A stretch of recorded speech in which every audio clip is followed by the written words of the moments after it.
Deus é contigo, irmão. Quanto mais vocês pregarem a palavra para obreiro, vocês estão aqui, vocês serão os pastores do futuro. E alguns vocês já são agora. Quanto mais você pregar para Deus como está escrita,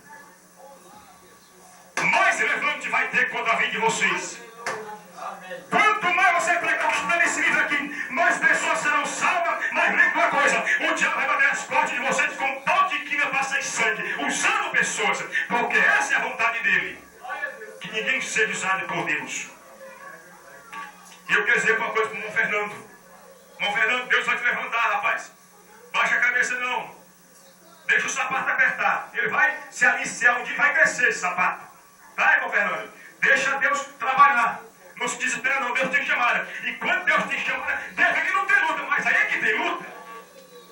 Quanto mais o homem Deus tem chamada, mais o sapato ele aperta. Deveria o sapato ficar mais folgado. Mas além de apertar, ele coloca uma pedrinha dentro do sapato para perturbar. Não deixa Deus apertar, porque Deus tem chamada. E quando ele tem chamada, crente passa aperto, crente passa dificuldade, crente atribulado. Mas a Bíblia diz que o próprio Jesus, quando foi batizado lá no livro de Mateus capítulo 4, ele saiu da água. A Bíblia diz que ele foi guiado para o deserto pelo Espírito do Senhor, para ser tentado pelo diabo. Irmãos, até o próprio Jesus foi tentado pelo diabo. Por que não nós? Amém. Por que não vocês? Por que não eu? Todos nós somos tentados dia após dia. Mas existe um que vai sarar as tuas feridas que o inimigo tem ferido. Aleluia. Show.